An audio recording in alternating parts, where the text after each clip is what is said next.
Welcome to TV 9 news. బొగ్గు గనుల వేలం ప్రక్రియను తీవ్రంగా వ్యతిరేకిస్తున్నట్లు ఏఐటీయూసీ ఇలందు బ్రాంచ్ కార్యదర్శి నజీర్ అహ్మద్, ఉపాధ్యక్షులు దాసరి రాజారాములు తెలిపారు. ఈ మేరకు ఇలందు జీఎం కార్యాలయం జేకేఓసీలలో బుధవారం ఉదయం పిచ్ మీటింగ్ను నిర్వహించారు. ఈ సందర్భంగా ఏర్పాటు చేసిన ప్రత్యేక సమావేశంలో వారు మాట్లాడుతూ సార్వత్రిక ఎన్నికల్లో బొగ్గు గనుల వేలం ఆలోచన లేదన్న మోదీ నేడు తిరిగి వేలం ప్రక్రియను కొనసాగిస్తూ ఉండడం మూలాన ఆ పార్టీ కుటిల బుద్ధి మరోసారి బయటపడిందని ఎద్దేవా చేశారు. ఈ రాష్ట్రానికి అభివృద్ధి పరిచేందుకు కేంద్రంలో కీలక శాఖ మంత్రిగా ఉన్న కిషన్ రెడ్డి నూతన బొగ్గు బావుల ఏర్పాటుకు కృషి చేయాల్సింది పోయి మోదీ చేతిలో కీలుబొమ్మలా మారి బొగ్గు గనుల వేలాన్ని చేపట్టడం విచారకరమని, ఇప్పటికైనా కిషన్ రెడ్డి తెలంగాణ ప్రభుత్వం సింగరేణిల కోరికను గుర్తెరిగి వేలాన్ని నిలిపివేయాలని వారు హితవు పలికారు. మన ఇల్లందు బ్రాంచ్ ఉపాధ్యక్షులు దాసరి రాజారాం గారికి, భారత కమ్యూనిస్టు పార్టీ పట్టణ కార్యదర్శి బందానాయ గారికి, వర్కర్స్ యూనియన్ సీనియర్ నాయకులు కామెడి సూర్యప్రకాష్ గారికి, వేదికపై ఉన్నటువంటి జేకే5ఓసీ ఇన్ఛార్జ్, షిఫ్ట్ ఇన్ఛార్జీలు, ఈ సమావేశానికి circle staff incharge comrade Mustafa గారికి, జిఎం ఆఫీస్ స్టాఫ్ సోదరులు అందరికీ కూడా పేరు పేరున Singareni college workers union Yellandu branch సమితి పక్షాన విప్లవాందనాలు తెలియజేస్తా. మిత్రులారా, గత కొంతకాలంగా ఈ సింగరేణిలో ఒక అలజడి సృష్టించబడింది. దేశంలో 2014 అధికారంలోకి వచ్చినటువంటి నరేంద్ర మోడీ 10 సంవత్సరాలు ఈ దేశంలో ప్రధానమంత్రిగా కొనసాగుతా ఈ దేశాన్ని చిన్నాభిన్నం చేసే విధంగా మరి ఈ దేశంలో ఆనాడు వామపక్ష శక్తులుగా ఉన్నటువంటి కమ్యూనిస్టులు, ఆనాడు స్వాతంత్రం తర్వాత వచ్చినటువంటి ప్రభుత్వాలు, ఈ దేశంలో ఉన్నటువంటి ప్రభుత్వ రంగ సంస్థల్ని ఆనాడు ప్రైవేట్ పరంగా ఉన్న వారన్నిటినీ కూడా జాతీయకరణ చేసుకుంటూ 1973 బొగ్గు గనులు, దేశవ్యాప్త బొగ్గు గనుల్ని జాతీయకరణ చేస్తూ పాటు 1965లో ఈ దేశంలో ఉన్నటువంటి బ్యాంకుల్ని రాజాభరణాలు రద్దు చేసి బ్యాంకుల్ని కూడా జాతీయకరణ చేసుకున్న చరిత్ర మరి ఈ దేశ ప్రజలకి, ఈ దేశంలో ఉన్నటువంటి పనులు మనందరికీ ఉన్నది.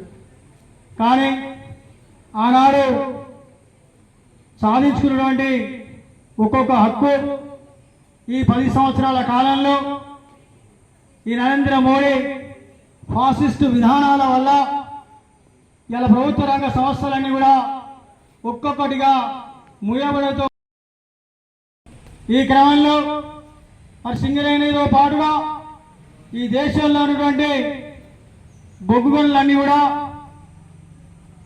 ఒక్కొక్కటిగా వేలంపాట దిశగా తీసుకుపోతా ఉన్నాడు. మొన్నటికి మొన్న 60 బ్లాకులు హైదరాబాద్ కేంద్రంగా ఇలా వేలంపాట నిర్వహించిన దుస్థితి చూశాం. 60 బ్లాకుల్లో మరి సింగరేణికి సంబంధించినటువంటి శ్రావణపల్లి ఓపెన్ కాస్ట్ కూడా ఇలా వేలంలో పెట్టారు. ఇలా వేలం పెట్టడం మూలం ఏంటి? ఒక పక్క నరేంద్ర మోడీ ఈ బొగ్గు గనుల్ని ప్రైవేటీకరణ చేస్తలేం, కేవలం వేలం వేస్తూ ఉంటాం. అంటే వేలం అంటే ఏంది, ప్రైవేటీకరణ ఏంటో ఒకసారి మోడీ చెప్పాల్సిన అవసరం ఉన్నది. ఇక వేలం వేసిన తర్వాత బొగ్గు గనులు ప్రైవేటీకరణ కాకపోతే జాతీయకరణ అయితే అని ఒకసారి ఆలోచన చేయాల్సిన అవసరం మనందరిపై ఉన్నది.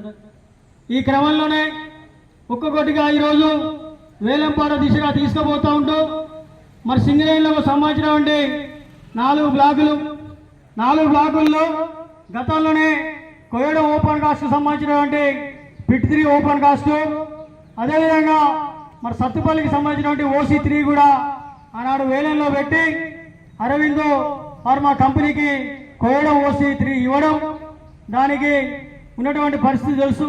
ఆ యొక్క అరవిందో కంపెనీ ఉన్నటువంటి వారు, అదేవిధంగా ఇలా లిక్కర్ స్కామ్లో ఉన్నటువంటి కవిత, వీళ్ళంతా కూడా ఒక జట్టుగా ఏర్పడి ఈరోజు వారి కుటుంబ సభ్యులకు అనుగుణంగానే ఈరోజు బొగ్గు బ్లాకుల్ని ప్రైవేట్గా చేస్తా ఉన్నారు.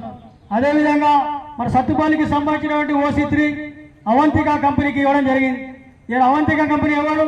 ఇలా కరీంనగర్లో ఉన్నటువంటి ప్రమిత మెడికల్ కాలేజ్ ఏదైతే ఉన్నదో దానికి సంబంధించినటువంటి ప్రతిమా శ్రీనివాస్ అనేటువంటి డైరెక్టరు, అధిక ఉన్నటువంటి యజమాని ఇవాళ అవంతిక కంపెనీ పేరు మీద OCB3 సత్తుపల్లిని కూడా తీసుకున్నారు. కానీ ఈ రోజు వరకు కూడా అక్కడ పనులు నిర్వహించడం పరిస్థితి లేదు. ఇలా వేలల్లో పోవడం ద్వారా ఏం జరుగుతుంది ఒకసారి మనం చూసుకోవాల్సిన అవసరం ఉన్నది. గత ప్రభుత్వం 10 సంవత్సరాల కాలంలో ఈ రాష్ట్రంలో ఉన్నటువంటి BRS ప్రభుత్వం 2014లో ఈ సింగరేణిలో ఉన్నటువంటి తాడిచర్ల ఓపెన్ కాస్ట్ని AMR కంపెనీకి ఇవ్వడం అనేది జరిగింది. ఇలా 20 సంవత్సరాలకు AMR కంపెనీ టెండర్ ఇవ్వడం మూలాన ఇలా అక్కడ 20 సంవత్సరాల పాటు వారు జనకకు లింకప్ అయి అక్కడ బొగ్గు ఉత్పత్తి చేస్తా ఉన్నారు. ఇక్కడ ఎవరు బొగ్గు ఉత్పత్తి చేస్తా ఉన్నారు? కేవలం ప్రైవేట్ వాళ్ళే ఉత్పత్తి చేస్తున్నారు తప్ప అక్కడ మన సింగరేణి కార్మికులు లేరనేది ఒకసారి ఆలోచన చేయాల్సిన అవసరం ఉన్నది. ఈ రకంగా ఇక్కడ ఉన్నటువంటి బ్లాకుల్ని ప్రైవేటీకరణ చేసుకుంటా పోతా ఉంటే ఇవాళ యాజం ఉన్నటువంటి కార్మికులు ఏ వైపుగా పెరుగుతారో ఒకసారి ఆలోచన చేయండి. ఉన్నటువంటి మ్యాన్ పవర్ కుదించబడుతూ ఉంటుంది తప్పించి ఈ రోజు మ్యాన్ పవర్ పెరిగేటువంటి పరిస్థితి లేదు, ఉద్యోగ అవకాశాలు కూడా పెరిగేటువంటి పరిస్థితులు ఉండవు. కాబట్టి ఒకసారి మనం ఆలోచన చేయాల్సిన అవసరం ఉన్నది. ఇలా అనేకమైనటువంటి పరిస్థితులు చూస్తూ ఉన్నాం. ఒకనాడు ఈ సింగరేణిలో 1,15,000 మంది కార్మికులతోటి విరాజిల్లినటువంటి ఈ సింగరేణి ఇవాళ దుస్థితికి 42,000 అధికారులతో కలుపుకుంటే 42,000 మంది కార్మికులు ఇలా విధులు నిర్వహిస్తున్నారంటే ఇలా కేవలం మనల్ని పాలిస్తున్నటువంటి పాలకుల వైఖరి వల్లనే, వారి వైఫల్యం వల్లనే ఈ రోజు కార్మిక వర్గం కుదించబడుతుంది అనేది కూడా ఒకసారి మనం ఆలోచన చేయాల్సిన అవసరం ఉన్నది. 2014లో ఈ తెలంగాణ రాష్ట్రం వచ్చినాక 60,000 మంది ఉన్నటువంటి కార్మికులు ఇలా 42,000 మంది కుదించబడ్డారు. అంటే క్రమేపీ చూసుకుంటా వస్తా ఉంటే మరో పక్క కొత్త బ్లాకులు రాకపోగా ఉన్న బ్లాకులు ప్రైవేటీకరణ వైపు పోతా ఉంటే ఇలా మ్యాన్ పవర్ ఉద్యోగ అవకాశాలు కూడా పెరిగే పరిస్థితులు లేవు. కాబట్టి ఒకసారి మనం అంతా ఆ వైపుగా ఆలోచన చేయాల్సిన అవసరం ఉన్నది. ఇలా 139 సంవత్సరాల సుదీర్ఘ అనుభవం ఉన్నటువంటి మైనింగ్ లో అనుభవం ఉన్నటువంటి సింగరేణి ఇలా ప్రైవేటు వాళ్ళకి ఎందుకు ఇస్తున్నారో ఇలా కేంద్ర ప్రభుత్వాన్ని ప్రశ్నించాల్సిన అవసరం ఉన్నది. అపారమైన అనుభవం ఉన్నటువంటి సింగరేణి ఈ బ్లాకుల్ని తీయలేదా అని కూడా ఈ రోజు కార్మిక వర్గంగా మనం ప్రశ్నించాల్సిన అవసరం ఉన్నది. ఆ వైపుగానే మనకి రావాల్సినటువంటి బ్లాకులు, గతంలో మన బ్లాకులు మనకి నామినేషన్ ప్రక్రియ ద్వారా మన బ్లాకులు ఇచ్చేటువంటి పరిస్థితి ఉండే. కానీ ఇలా నామినేషన్ వైఖరిని, నామినేషన్ పరిస్థితుల్ని తిరస్కరించి ఇలా వేలం పాట ద్వారా బొగ్గు బ్లాకుల్ని అమ్ముకుంటా ఉన్నారు. ఇలా అమ్ముకున్నటువంటి ప్రక్రియని విరమించాలని, ఆ ప్రక్రియని విరమించుకోవాలని నామినేషన్ ద్వారానే ఈ 4 బ్లాకుల్ని బేషరతుగా సింగరేణికి అప్పచెప్పాలని కూడా ఈరోజు సింగరేణి కాలేజ్ వర్కర్స్ యూనియన్ ఏఐటీసీగా సిపిఐ పార్టీగా డిమాండ్ చేస్తా ఉన్నది. ఈ నేపథ్యంలోనే మరి ఉన్నటువంటి కార్మిక వర్గాన్ని అంతటి కూడా ముందు తీసుకోవాల్సిన అవసరం ఉన్నది. ఇవాళ కేంద్ర ప్రభుత్వానికి కానీ ఇవాళ రాష్ట్ర ప్రభుత్వాలు కానీ సింగరేణి నుండి సౌకర్యాలు కానీ మన సంక్షేమం పట్ల కానీ మన బొగ్గుల వైపుడు కానీ ఏ వైపు కూడా ఈ రోజు పాలక వర్గాలు శ్రద్ధ చూపిస్తున్నటువంటి పరిస్థితి లేదు. కాబట్టి ఈ రోజు మన నిరసనగా ఈ రోజు ఏఐటీసీగా అనేకటువంటి ఆందోళన కార్యక్రమాలకి శ్రీకారం చుట్టడం జరిగింది. ఈ మధ్యకాలం మనం చూసుకుంటా వస్తా ఉన్నాం. ఈ నేపథ్యంలో మన సింగరేణి నుంచి అనేకటువంటి సంక్షేమ పథకాల్లో భాగంగా ఇలా సింగరేణి DMFT నిధులు కానీ CSR నిధులు కానీ ఇలా వేల కోట్ల రూపాయలు ఇలా ప్రభుత్వానికి ఇస్తా ఉన్నది. ఒక పక్క ప్రభుత్వం సింగరేణికి బడ్జెట్ సపోర్ట్ చేయకపోగా ఇలా కేంద్రంలో ప్రభుత్వం సింగరేణికి 10 సంవత్సరాల కాలంలో ఏ కోశాన కూడా 1 రూపాయి కూడా బడ్జెట్ సపోర్ట్ చేయకపోగా ఉన్నటువంటి బ్లాకుల్ని ఇలా వేలం ద్వారా అమ్ముకుంటామంటే చూస్తూ ఉపేక్షించేది లేదని చెప్పేసి కూడా ఈ సందర్భంగా ఏఐటీసీగా హెచ్చరిస్తా ఉన్నాం. ఈ నేపథ్యంలోనే యావత్ సింగరేణి వ్యాప్తంగా 11 ఏరియాలో 6 జిల్లాల్లో మమేకమైనటువంటి కార్మిక వర్గాన్ని చైతన్యపరుస్తా, కార్మిక వర్గాన్ని ముందుకు తీసుకుపోతూ ఈ రోజు వాళ్ళు చేస్తూనే ఉంటారు. చేస్తూ ఈ మధ్యకాలంలో మన భారత కమ్యూనిస్టు పార్టీ ఏఐటీసీగా సంయుక్తంగా ఈరోజు ఒక ఉద్యమ కార్యాచరణని తీసుకోవడం జరిగింది. ఈ మధ్యకాలంలో మరి ఖమ్మంలో జరిగినటువంటి రాష్ట్ర సమితి సమావేశాల్లో ఈరోజు కేవలం ఈ 2 రోజుల పాటు జరిగినటువంటి రాష్ట్ర సమితి సమావేశాల్లో జాతీయ ప్రధాన కార్యదర్శి డి రాజా గారు రావడం, ఆ కూడా ఆ 2 రోజుల చర్చల్లో కూడా కేవలం సింగరేణికి సంబంధించినటువంటి పరిస్థితుల మీదనే అధ్యయనం చేస్తూ చర్చలు జరిగినాయి. ఆ చర్చల్లో భాగంగా ఈ సింగరేణిలో ఉన్నటువంటి 11 ఏరియాల్లో 6 జిల్లాల్లో ఉన్నటువంటి కార్మిక వర్గాన్ని ముందుకు తీసుకుపోతూ ఉన్నటువంటి 6 జిల్లాల కలెక్టరేట్ కార్యాలయాల్ని ముట్టడి చేయడంతో పాటుగా మరి ఉన్నటువంటి సింగరేణి వ్యాప్తంగా ఆందోళన కార్యక్రమాలకు శ్రీకారం చుట్టడం జరుగుతూ ఉన్నది. ఈ నేపథ్యంలోనే మన ఇల్లందులో కూడా రేపు 6వ తారీఖు నుండి 12వ తారీఖు వరకు ఈ సీఎం కార్యాలయం ముందు రిలే నిరాహార దీక్షలు చేపట్టబోతా ఉన్నాం. అదే క్రమంలో రేపు శుక్రవారం నాడు కొత్తగూడెం భద్రాద్రి కొత్తగూడెం జిల్లా కలెక్టరేట్ ని కూడా ముట్టడించబోతా ఉన్నాం.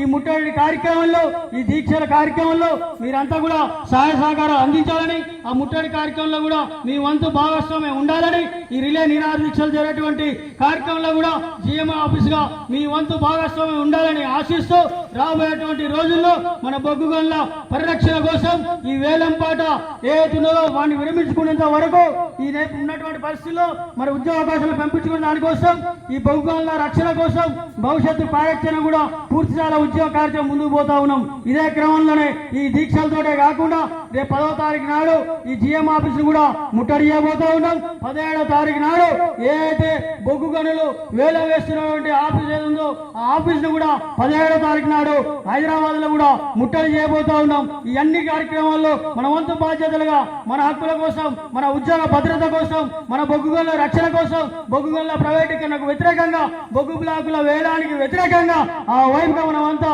అడుగులేయాలని ఆశిస్తూ, ఆ ఉద్యమంలో మీరంతా కలిసి వస్తారని ఆశిస్తూ ఈ 4 మాటలు మాట్లాడే అవకాశం కల్పించినటువంటి అధ్యక్ష వర్గానికి మీ అందరికీ కూడా పేరు పేరున మరి Singareni college workers union Yellandu branch సమితి పక్షాన విప్లవ ధన్యవాదాలు సెలవు తీసుకుంటాం.